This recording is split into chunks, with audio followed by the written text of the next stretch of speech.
is Tegan, and I'm going to be your next speaker. You can see the timer, okay? I can indeed, sir. If the judges are all set. Timer. Let's go ahead. Now, mutual funds, or large pools of stock owned by large pools of people simultaneously, have long pursued the objective of beating the market, performing better than the market stock index. However, an idea has been recently floated that is gaining steam. What if instead of trying to beat the market, we be the market? We become the market. We tie the value of our stock collection to an index itself. Today I've been asked to analyze and respond to the question, does the significant flow of money from active to passive management represent an overreaction on the part of investors?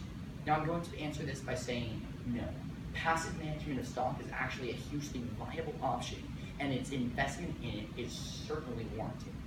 Now we're going to be taking a look at this topic in 3 different points. First, examining what is the difference between active and passive management.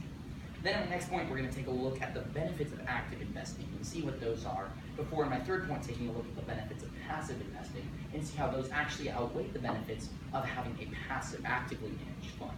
So with that in mind, let's go ahead and move into my first point.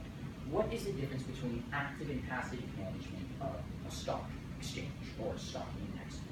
Now, stocks are exchanged by private individuals, by exchange-traded funds or ETFs, or by mutual funds. Now, these mutual funds and exchange-traded funds are when stocks are pooled into a gigantic compilation that are owned by a large plethora of people.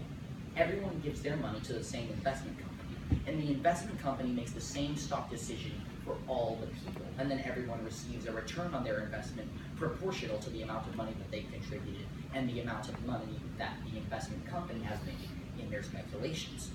Now, there's one other important key term that we need to note about the stock market, and that is the concept of a stock index.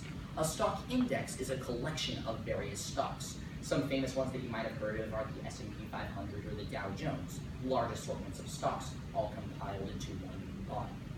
Now, what's the difference between an actively managed versus passively managed one of these funds of stocks that multiple people share?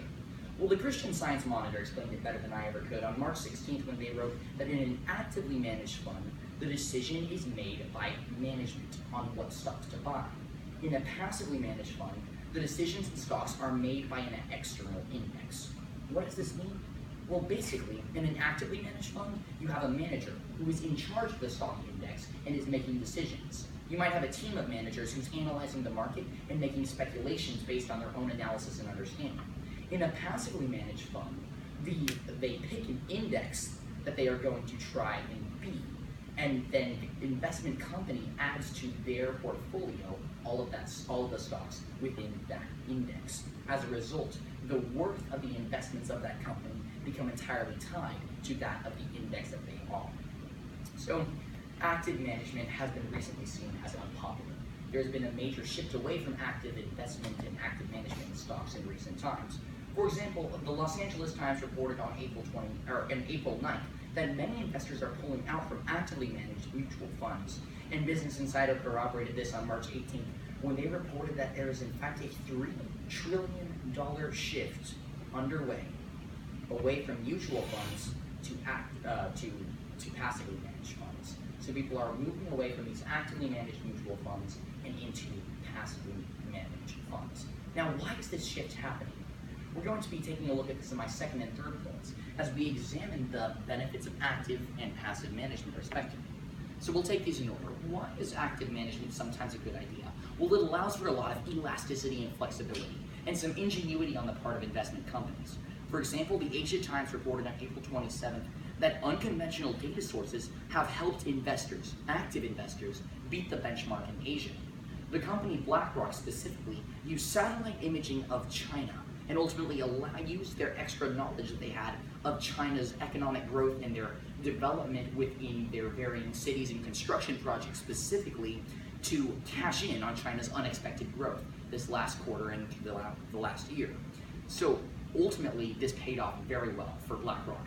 Reuters reported on April 19th that BlackRock's profits were surprisingly lifted, especially in the face of these new investment in passively traded funds. And this report was corroborated by the New York Times on the same date. So BlackRock made very incredible investment decisions, actually managed to beat the benchmark, and performed as a mutual fund is intended to perform. The elasticity and ingenuity allowed by active investment definitely played off in the case of BlackRock. But in general, actively traded funds are less safe and more expensive. And the passively managed funds are ultimately, in the end, provide a much lower risk to individuals at a much lower cost. So with that in mind, we're going to take a look in my third point at the benefits of passively managed funds.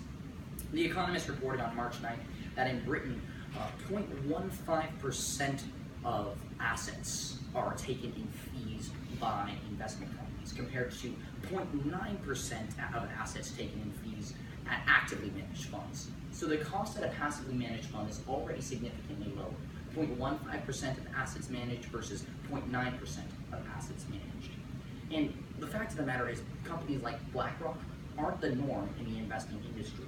Reuters reported on April 18th that Goldman Sachs is licking its wounds in the face of losing a large amount of its competition to these passively managed funds.